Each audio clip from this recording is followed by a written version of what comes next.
다 같이 묵상기도 드리심으로 하나님 앞에 주일 예배 드리겠습니다.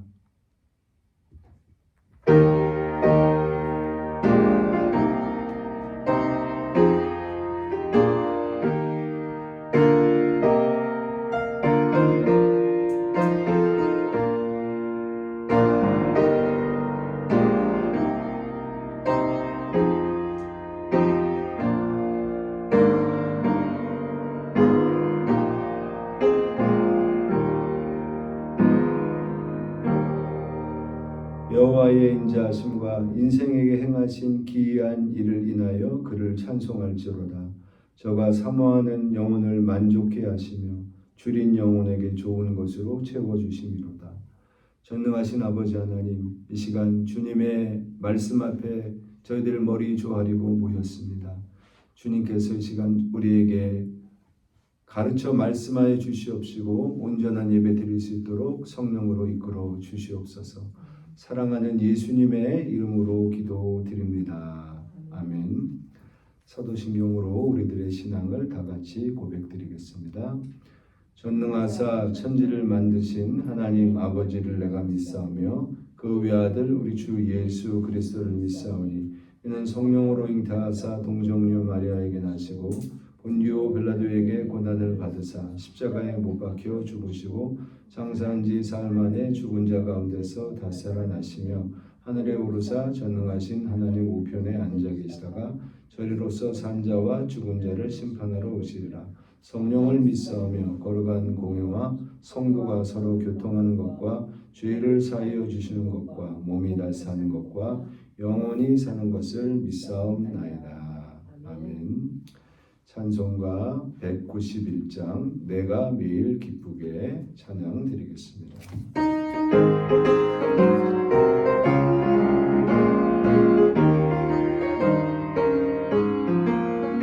내가 매일 기쁘게 순례의 길 행함은 주의 팔이 나를 안보함이요 내가 주의 큰 복을 받는 참된 비결은 주의 영이 함께함이 성령이 계시네 할렐루야 함께 하시네 좁은 길을 걸으며 밤낮 기뻐하는 것 주의 영이 함께 함이라 전에 죄에 빠져서 평안함이 없을 때 예수 십자가의 공로임이고 그 발 아래 엎드려 참된 평화 얻으는 주의 영이 함께함이라 성령이 계시네 할렐루야 함께하시네 좁은 길을 걸으며 밤낮 기뻐하는 것 주의 영이 함께함이라 나와 동행하시고 모든 염려하시니 나는 숲의 새와 같이 기쁘다 내가 기쁜 마음으로 주의 뜻을 행함은 주의 영이 함께함이라 성령이 계시네 할렐루야 함께하시네 좁은 길을 걸으며 밤낮 기뻐하는 것 주의 영이 함께함이라 세상 모든 정욕과 나의 모든 욕망은 십자가에 이미 못을 박았네 어두운 밤이 지나며 굶은 것이니 주의 영이 함께함이라 성령이 계시네 할렐루야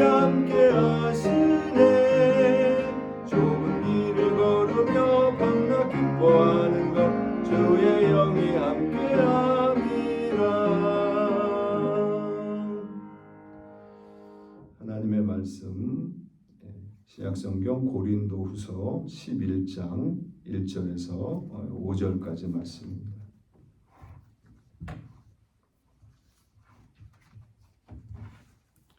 고린도후서 11장 1절에서 5절까지 제가 봉독하겠습니다. 원컨대 너희는 나의 좀 어리석은 것을 용납하라. 청컨대 나를 용납하라. 내가 하나님의 열심으로 너희를 위하여 열심내노니 내가 너희를 정결한 처녀로 한 남편인 그리스도께 드리려고 중미함이로다. 뱀이 그 관계로 이와를 미혹해 한 것 같이 너희 마음이 그리스도를 향하는 진실함과 깨끗함에서 떠나 부패할까 두려워하노라. 만일 누가 가서 우리의 전파하지 아니한 다른 예수를 전파하거나 혹 너희의 받지 아니한 다른 영을 받게 하거나 혹 너희의 받지 아니한 다른 복음을 받게 할 때에는 너희가 잘 용납하는구나. 내가 지극히 큰 사도들보다 부족한 것이 조금도 없는 줄 생각하노라. 아멘. 요즘 제가 깊이 생각하게 되는 그런 말이 있습니다. 성경 말씀은 아니고요. 사람은 고쳐 쓰는 것이 아니다라는 그런 말이 있더라고요. 사람을 고쳐 쓴다라고 하는 말, 그런데 고쳐서 써보려고 해도 잘 되지 않더라라고 하는 것입니다. 사람의 성격을 이야기할 때 우리가 천성이라고 하는 표현을 씁니다. 타고난 성품이라고 하는 것이 있는데 그만큼 타고난 성품이 바뀌는 것이 어렵다. 어떤 의미에서 성격을 바꾸는 것이 불가능한 것처럼 보인다라고 하는 것입니다. 사람이 그렇게 쉽게 변하는 존재가 아니다라고 하는 것입니다. 물론 이것은 성경의 말씀은 아니고 세상 사람들의 이야기입니다. 자, 성경이 우리를 대하는 태도가 사람은 고쳐 쓰는 것이 아니다라고 하는 것이었다라고 한다면은 예수님이 우리를 위해서 오실 필요도 없고 복음을 전할 필요도 없죠. 어차피 복음을 전해야 그 말씀 듣고 변할 사람은 아무도 없기 때문에 그렇습니다. 그러나 사도 바울은 어떻게 생명을 걸고 말씀을 전하면서 고백하고 있습니까? 복음에는 능력이 있다. 어떤 사람도 변화시킬 수 있고 바꿀 수 있다고 그는 확신을 가지고 복음을 전했습니다. 그러나 현장에서 전하는 가운데서 그가 깨닫게 되는 것은 정말 복음의 능력이 있는데 그것은 의심할 바 없는 일이지만은 그가 교회 안에서 경험하는 또 다른 모습이 있었습니다. 복음을 들은 자들 중에서 변질되는 자들이 있었다라고 하는 것입니다. 복음을 듣고 변화를 받고 열매를 맺어야 되는데 대신 오히려 변질되는 것입니다.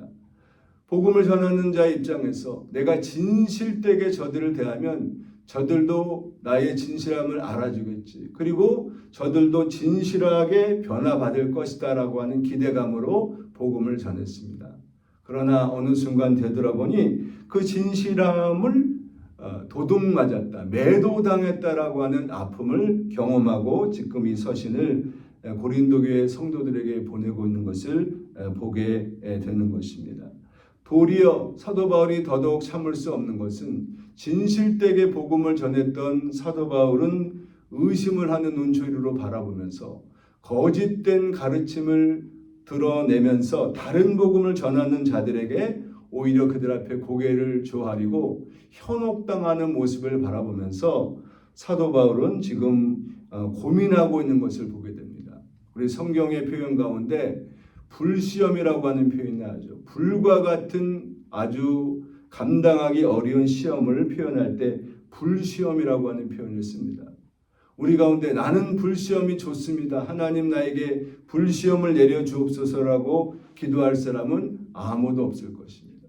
그러나 불시험은 우리에게 꼭 필요하다라고 하는 것이죠. 왜 그렇습니까? 불시험을 통해서 가짜와 진짜가 구별되기 때문에 그렇습니다. 시험이 없으면은 내가 괜찮은 줄 알고 나는 진실된 줄 알지만은 시험을 통과하면서 나의 어떤 모습이 거짓된 모습이고 나의 어떤 모습이 진짜인가가 비로소 불과 같은 시험을 통과하면서 드러나게 된다라고 하는 그런 의미입니다. 오늘날 우리가 살아가면서 당하는 신앙적인 유혹이 있다라고 한다면은 쉽게 믿으려고 하는 유혹, 어려운 것은 싫고 달콤한 것만 좋다라고 하는 그런 유혹을 경험하게 된다라고 하는 것이죠. 어느 권위 있는 의사가 나와서 이야기하는 것을 들었습니다. 인생을 이야기할 때 우리가 생로병사라고 하는 그런 과정을 통해서 이야기하잖아요. 사람이 낳게 되면 나이 드는 과정이 있고 그 다음에는 병드는 과정이 있고 죽음에 도달하게 된다라고 하는 것입니다. 그러나 이제는 미래 사회는 어떻게 되느냐? 생로병사 중에서 병이 사라진다라는 거예요. 생로사로 줄어들 시대가 점점 다가오고 있다고 하는 것입니다. 나이는 들어가지만은 그러나 의학이 발달하기 때문에 병들지 않고 그러나 죽음은 피할 수 없는 일이기 때문에 건강한 상태에서 죽음을 맞이하게 된다. 고통이 없는 죽음을 맞이하게 되는 시대가 열린다라고 하는 것입니다. 병든 것을 좋아할 사람이 어디에 있겠습니까? 고통스러운 일입니다. 그러나 저는 영적으로 생각해 보았어요. 생로병사가 아니라 생로사라고 하는 것이 과연 축복일까? 저는 축복이라고 말할 수 없다라고 하는 결론에 도달하게 되는 것입니다.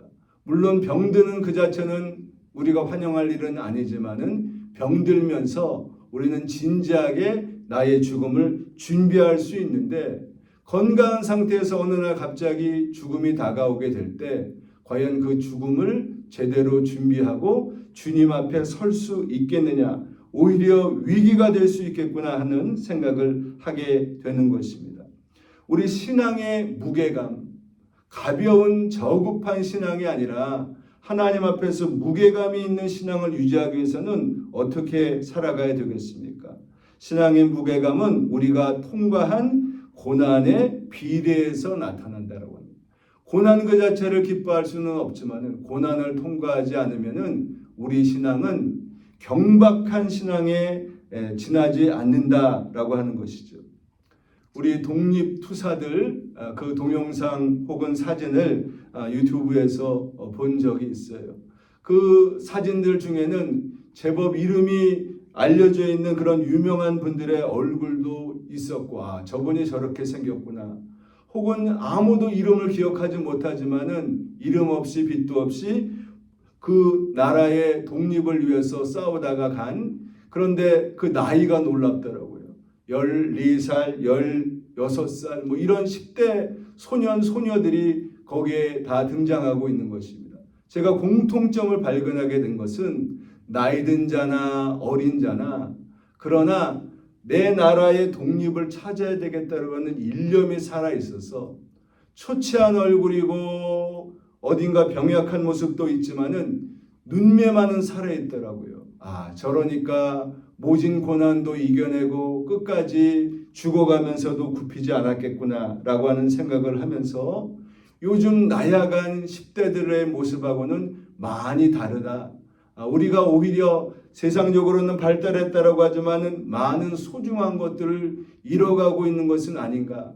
신앙적으로도 동일한 현상들이 벌어지고 있다라고 하는 것을 깨닫게 되는 것입니다.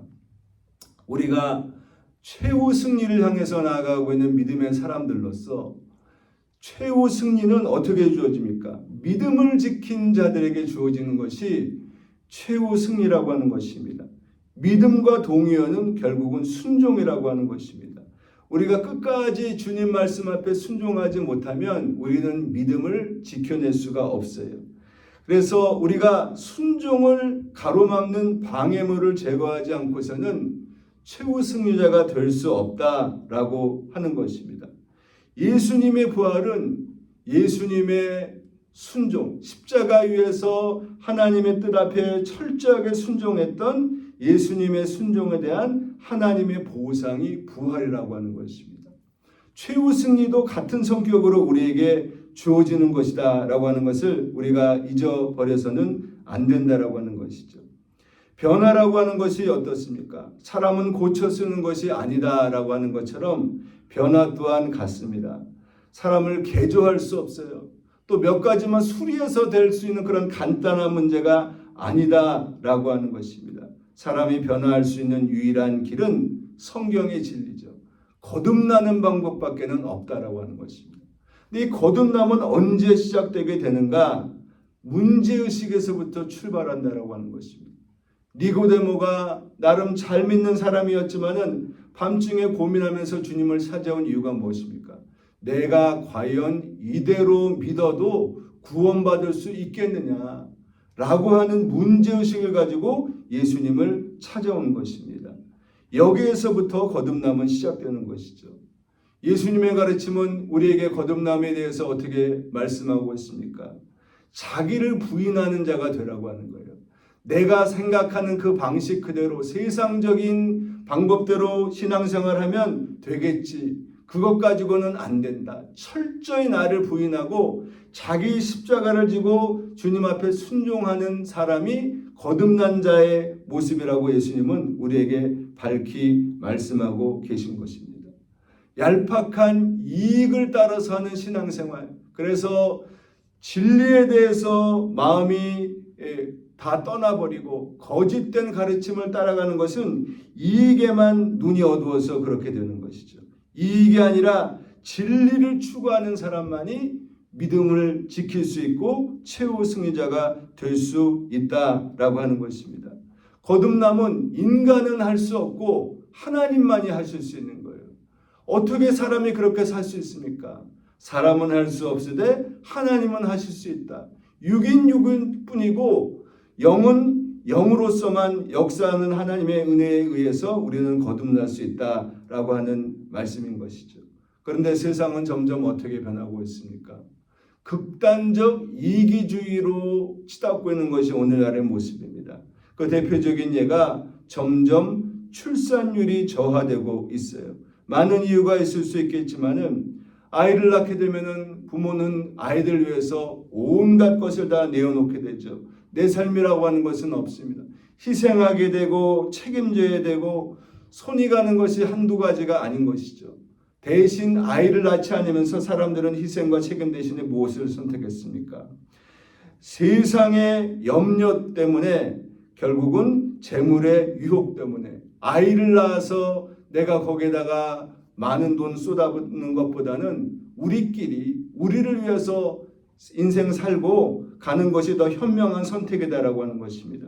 그런데 세상의 염려에 빠지고 재물의 유혹에 빠져서 흔들리는 것이 무엇인가?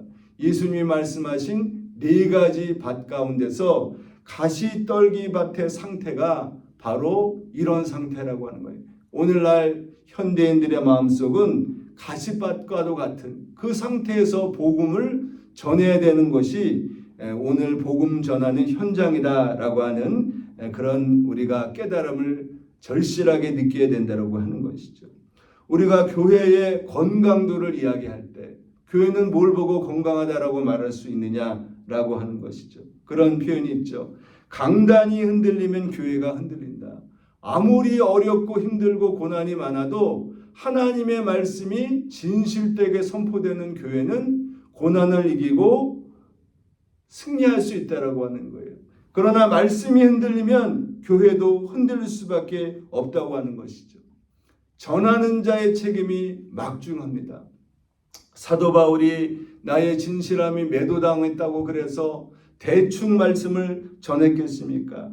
그는 희생을 감수하고 내가 오해를 받는 한이 있어도 복음의 진실성을 증명하기 위해서 그의 남은 생애를 다 바치면서 복음을 전파했습니다.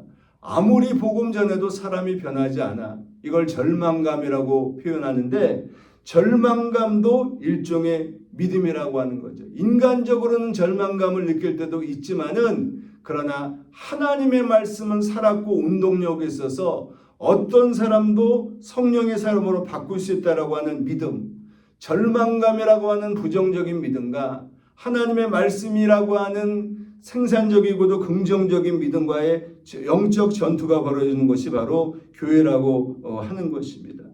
사도 바울은 내가 아무리 상처받고 고통을 받았어도 내가 해야 되는 일은 진실한 마음으로 복음을 전하는 것이다. 왜 그렇습니까? 진실하게 복음을 전한 현장 속에서만 성령이 역사하기 때문에 그런 것입니다. 인간이 할 수 있는 최선을 다하고 나머지는 하나님 앞에 맡기는 것입니다. 그것이 전하는 자의 책임인 것입니다. 그러나 동시에 받아들이는 자의 책임도 있어요. 사도 바울의 진실성을 매도해버리고 거짓된 가르침을 따르는 자들의 마음, 결국은 우리 탁상공론이라고 하는 말을 있죠. 그런 표현처럼 머리로만 헤아리고 입속만 따지는 그런 모습을 가지고는 우리의 신앙을 온전히 지켜낼 수 없다라고 하는 것이죠. 중요한 것은 탁산 공론을 버리고 삶으로 검증된 진리를 추구하는 신앙의 태도를 가져야 된다라고 하는 것입니다. 디모데후서 4장 3절 이하의 말씀에 때가 이르르니 사람이 바른 교훈을 받지 아니하며 귀가 가려워서 자기의 사욕을 좇을 스승을 많이 두고 또 그 귀를 진리에서 돌이킨다고 그랬습니다. 그리고 대신 허탄한 이야기를 따르리라. 그러나 너는 모든 일에 신중하며 고난을 받으며 전도자의 일을 하며 네 직무를 다하라. 현장이 어지럽고 진실이 통하지 않는다고 그래서 대충 말씀을 전하면 다 망한다라고 하는 것입니다.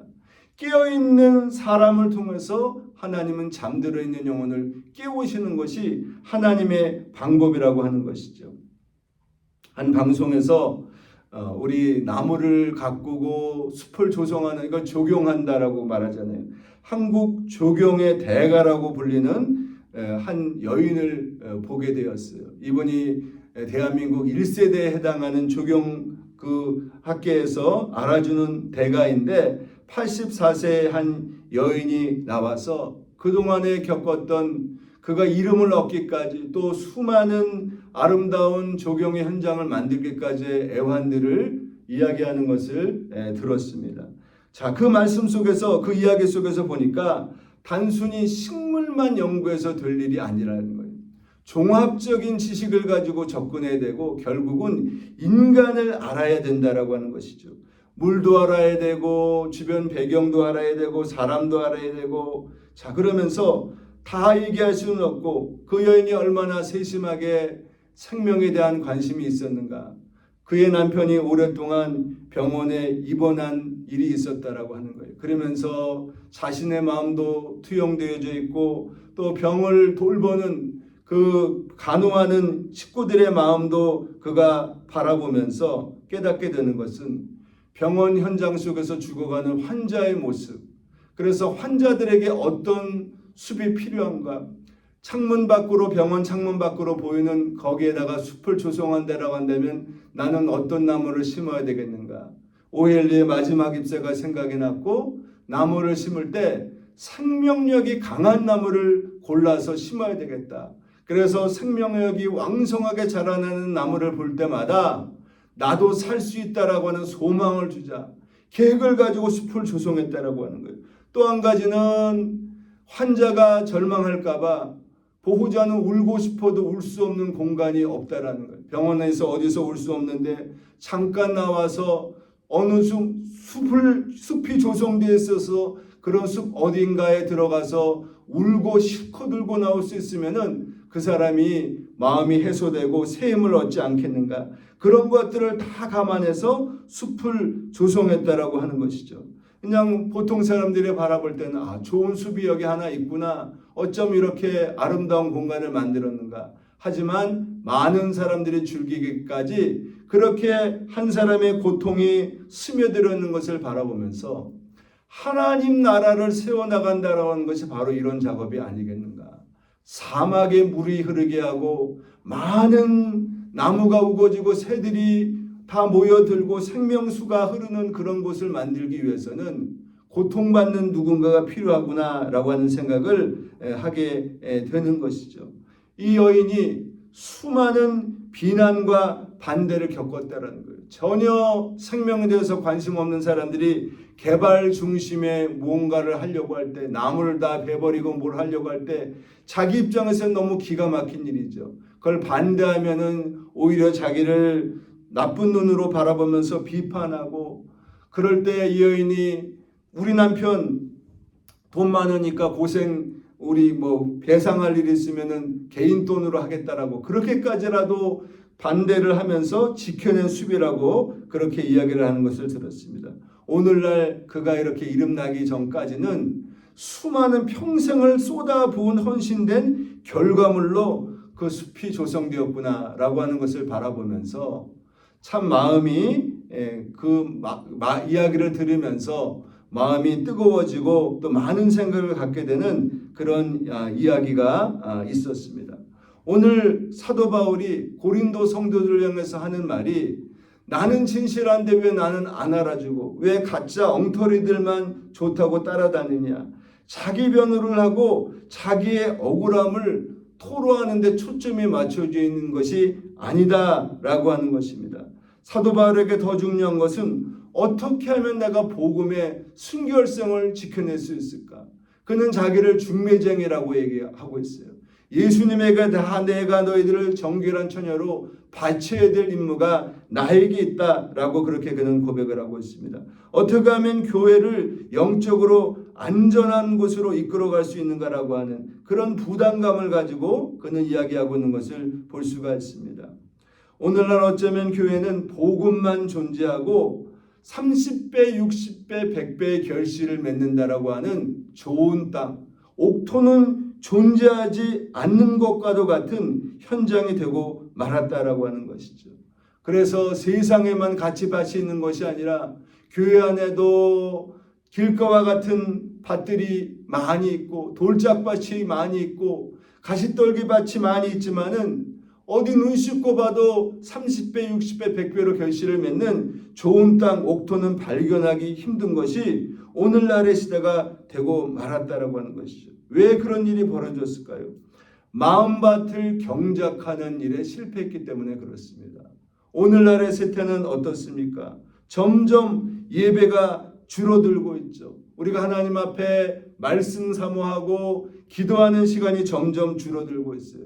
사람은 계속 좋은 영적인 자극을 받을 때 딴 생각을 하다가도 정신을 차리고 굳어졌던 마음이 부드러워지고 그렇게 될 수가 있는데 계속해서 자극을 받아야 되는데 그것이 점점점 형식화되다 보니까 마음은 점점 굳어지고 열매 맺는 것에 대해서는 무관심한 일이 되고 많은 현장이 되고 말았다라고 하는 것이죠. 사도 바울이 이 서신을 쓰는 현장에서는 억울할 만도 하지만은 시간이 흐른 오늘날의 시점에서 보면은 그가 진정한 하나님의 종이었다라고 하는 것을 부인할 수 있는 사람은 아무도 없습니다. 일단은 하나님께서 그의 진실성을 아세요. 그리고 역사가 검증하고 성경이 확증하고 있다라고 하는 것입니다. 그러나 그 진실성을 검증받기까지는 긴 시간이 요구가 되었던 것처럼 우리도 오늘 말씀의 제목처럼 주님을 향한 진실함을 가져야 되는데 그 진실함이 요구받을 때까지는 검증받을 때까지는 시간이 걸리는 일이다라고 하는 것입니다.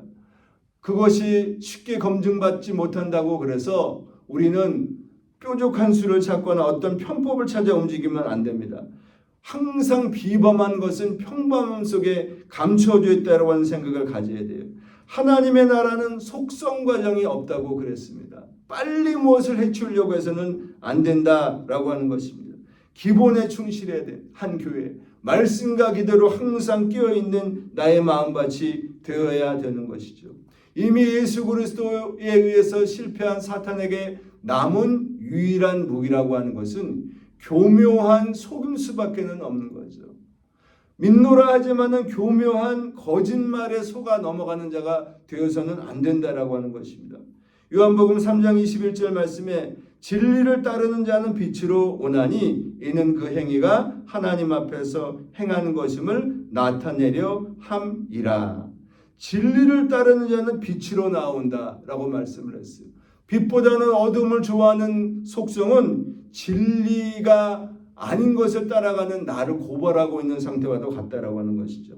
디모데전서 6장 3절 이하의 말씀에는 누구든지 바른 교훈을 하며 바른 말, 곧 우리 주 예수 그리스도의 말씀과 경건에 관한 교훈을 따르지 아니하면 그는 교만하다 그랬습니다. 아무것도 알지 못하고 변론과 언쟁을 좋아하는 자니 이로써 투기와 분쟁과 비방과 악한 생각이 나며 마음이 부패하여지고 진리를 잃어버려서 경건을 이익의 방도로 생각하는 자들의 다툼이 일어나느니라.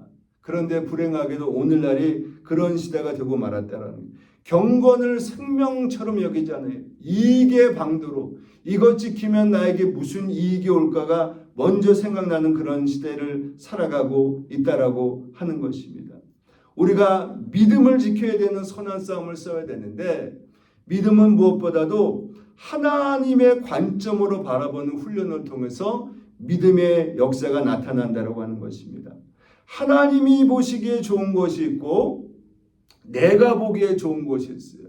창세기 말씀에 하나님이 창조 하나하나를 이룰 때마다 하나님 보시기에 좋았더라. 무엇이 하나님 보시기에 좋은 것입니까? 우리를 바라볼 때 하나님이 우리의 어떤 모습을 바라보고 좋다라고 말씀하실까요?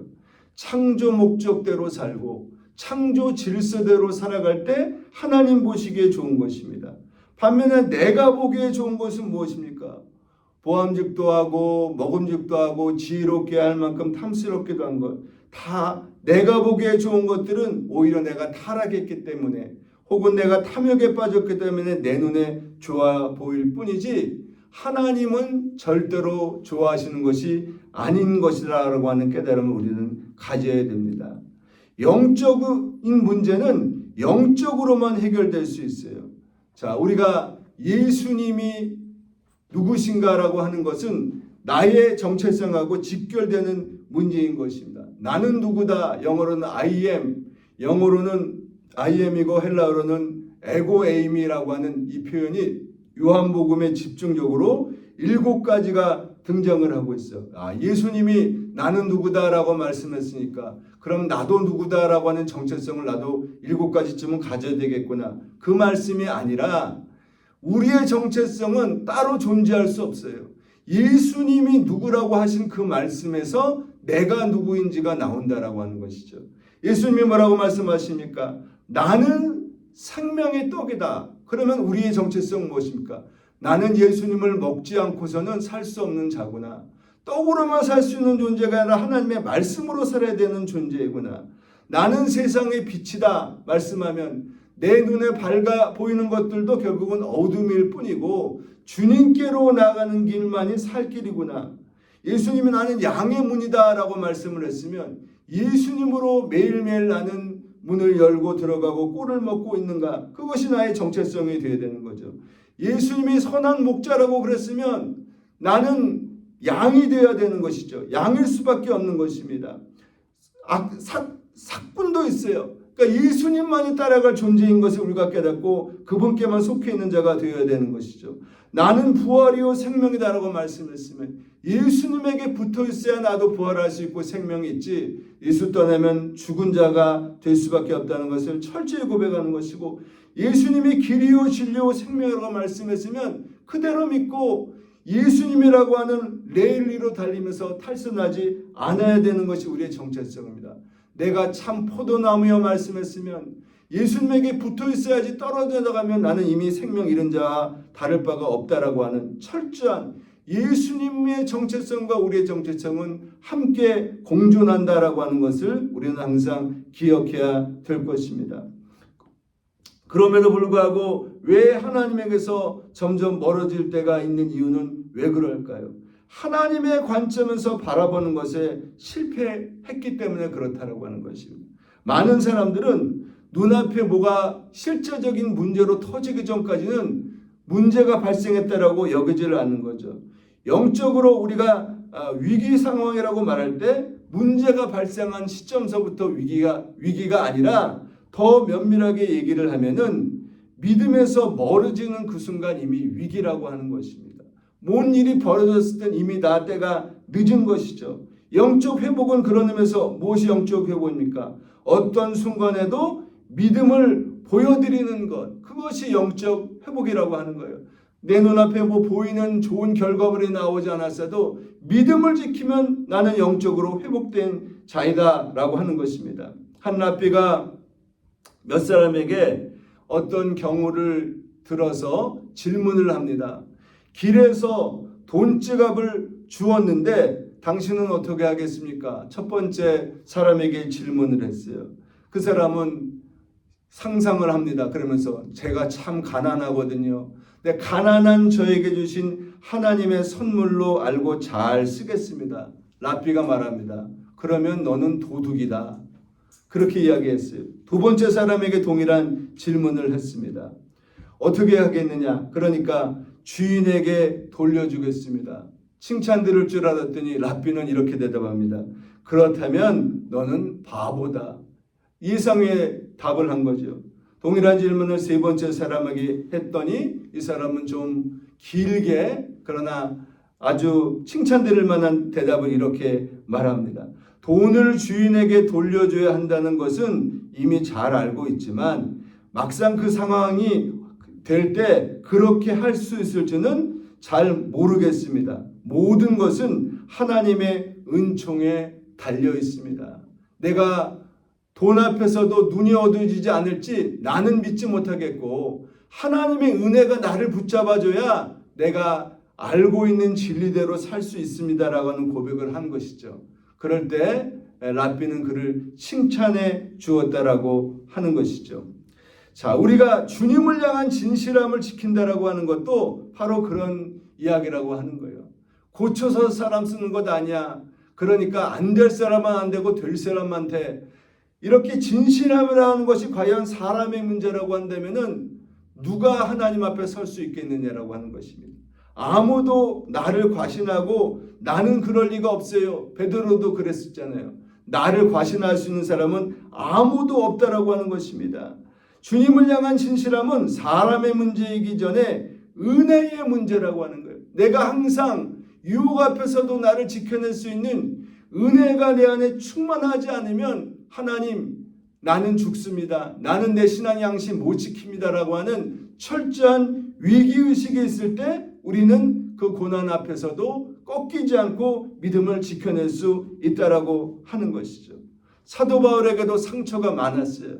그러나 우리가 받은 상처에만 너무 집중하다 보면은 무엇을 잃어버리기 쉽습니까? 받은 은혜는 다 잃어버리기가 쉬운 거예요.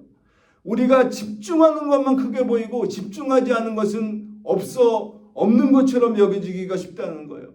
그러나 하나님은 상처받은 자에게 항상 더 큰 은혜를 베풀고 계시기 때문에 내가 고통당하고 있을 때 하나님은 나를 더 강하게 붙잡아 주신다는 이 믿음, 이 은혜가 살아있을 때 우리는 나의 신앙을 지켜나갈 수가 있는 것이다 라고 하는 것입니다. 진실함은 고난의 현장에서 피는 어떤 생명력, 강인한 생명력과도 같아요.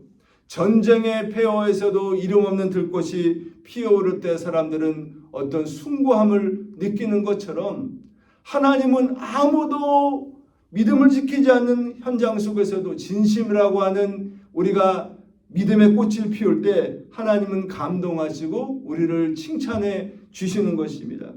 저는 욥의 고백을 생각해 보게 됩니다.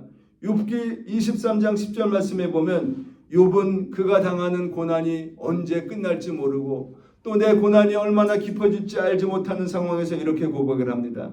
그러나 내가 가는 길은 그가 아시나니 나는 모른다라고 하는 거예요. 이 고난이 언제 끝나고 내 미래가 어떻게 펼쳐질지 나는 알지 못하지만 그러나 주님은 아십니다.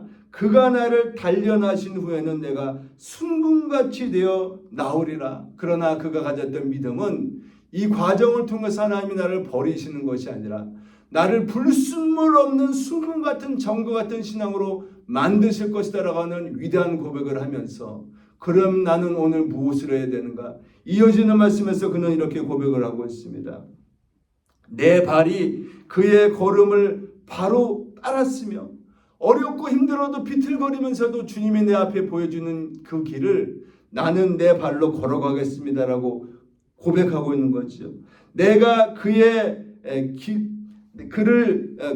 그 길을 지켜서 치우치지 아니하였고 내가 그의 입술의 명령을 어기지 아니하고 정한 음식보다 그의 입의 말씀을 귀히 여겼도다. 말로 닿을 수 없는 극심한 위기 상황 속에서도 먹고 연명하는 것보다 하나님의 말씀을 지키는 것, 그것에 대한 가치를 최상의 가치로 여겼다라고 하는 고백을 하고 있는 것이죠. 그렇기 때문에 그는 고난을 뚫고 살아남아서 갑절의 축복을 받는 온전한 믿음의 사람이 될 수 있었고 그의 믿음의 진실성을 하나님 앞에서 또 사람 앞에서 증명하는 그런 위대한 남은 인생을 살 수 있었던 것을 보게 됩니다. 거칠고 험난한 불신앙의 세대 가운데서 과연 나는 나의 진실함을 어떻게 지켜낼 것인가 고민하고 또 우리가 결단하는 가운데 하나님을 기쁘시게 하는 온전한 믿음의 사람들이 되시기를 바랍니다. 기도 드리겠습니다. 전능하신 우리 아버지 하나님 감사합니다. 참으로 저희들이 믿음이 있노라 하지만은 저희들의 믿음이 너무 얄팍해지고 또 상대적으로 견주어서 나는 괜찮다라고 안일하게 생각할 때가 얼마나 많이 있는지 모릅니다. 하나님, 주님이 원하시는 옥토가 되게 하여 주옵소서. 길가도 아니고 돌짝밭도 아니고 또한 가시밭길도 아닌 하나님 안에서 온전한 믿음의 열매를 30배, 6배로, 60배, 100배로 결실하는 온전한 옥토와 같은 마음밭이 될 수 있도록 주여 성령으로 저희들을 다스려 주시옵소서. 우리의 진실함이 하나님 앞에서는 반드시 보상받는다는 세상을 가지고 생각을 가지고 세상에서 오해받고 속상할 때라도 믿음으로 최후 승리를 지켜내는 하나님의 사람들이 다 될 수 있도록 주여 보살펴 주시옵소서. 사랑하는 우리 구주 예수님의 이름으로 감사 찬양하며 기도드립니다. 아멘. 찬송가 189장 진실하신 주성령 찬양하겠습니다.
지금은 우리 주 예수 그리스도의 은혜와 아버지 하나님의 극진하신 사랑하심과 우리 주 성령의 감화감동 교통 충만하게 역사해 주심이 불신앙의 시대 유혹이 많고 사탄이 역사하는 이 마지막 때에도 진실함으로 승부하기 원하는 하나님의 사람 한 분 한 분이 세상 끝날까지 함께하여 주시옵기를 간절히 축원하옵나이다. 아멘.